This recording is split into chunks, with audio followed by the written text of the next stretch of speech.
The good news is that ultimately, in order to recover from anxiety or any related condition, panic, obsessive disorders, etc., it's your wisdom, not mine, not Claire Weeks's wisdom as much as she has, or anyone else's, but yours. It's your wisdom that will get you through the most difficult moments and ultimately towards recovery. So that's what this video is all about, and it's a really important part of it. I don't think I've addressed it specifically here, but it is really important in order to help you coach yourself through the most difficult moments. Because at the end of the day, this is your journey. It's not mine. It's not Claire Weeks's. It's not anyone else's. No matter what method, approach you've used, it's not your psychologists, psychiatrists, whoever. It's ultimately yours. And that's why I do these videos, to empower you to recover, so that hopefully I've become redundant in terms of needing to do these videos. That would be ideal. That's the ideal outcome, because I want everyone to be confident that they don't have to suffer anymore with anxiety. But again, it's your wisdom that will get you through it. So what do I mean by that? As soon as you become aware of anxiety, so aware that you're worried, you're panicking, you did have a panic attack, you might panic again, you have an intrusive thought, your heart's racing. And as soon as you become aware of your anxiety, you are not in your anxiety or in the anxiety. And so that's awareness. So awareness of the state that you're in is the point at which you access this wisdom. So again, when you're aware of the suffering you're in, aware of a thought that comes up, you're not part of the thought. You're not lost in the thought. You're not lost in worrying about the symptom. You're not lost in the state of suffering. And that happens all the time. So these access points to your wisdom are always there. Now, the more we access our awareness, we can start to cultivate the wisdom that you already have that will counteract the inevitable habitual voice of doubt that effectively is the anxiety state. I often talk about the fact that anxiety is a learned habit. Due to sensitization, we learn to be very reactive over time to thoughts, symptoms, etc., because our system has been switched into high alert through sensitization. And along with this high alert flight or fight status, the voice of doubt is rampant to try and protect you from these so-called physical threats that we now know aren't there.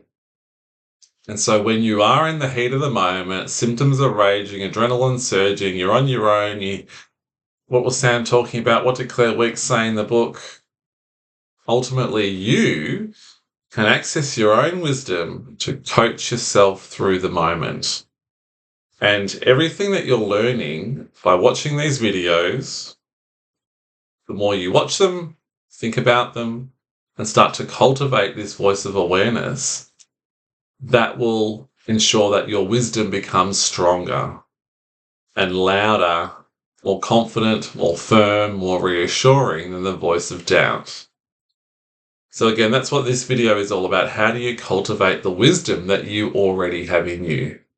Because again, as soon as you're aware of your suffering, you're in your suffering, so you're a lot wiser than that habitual voice of doubt that we all know. The habitual voice of doubt that talks about the what ifs. What if this? What if that? What if it's something more serious? What if I never recover? Etc., etc. So what I encourage you to do is start to write down what words of wisdom you can cultivate in your time of need. Often it's good to do it in those calmer moments where we get a bit of relief. What have you heard from me or Claire Weeks or others that really helps you? What success have you had in the past that you've written down? Because the more we think about it, write it down, think about it again, write it down, just as we've learnt the anxiety habit by thinking about a lot of doubt, a lot of worry, we've cultivated that habit. You've cultivated the voice of doubt, not deliberately, but you can start to cultivate the wisdom like through the process of neuroplasticity, cultivating new neural pathways in the brain through repetition and feeling behind it.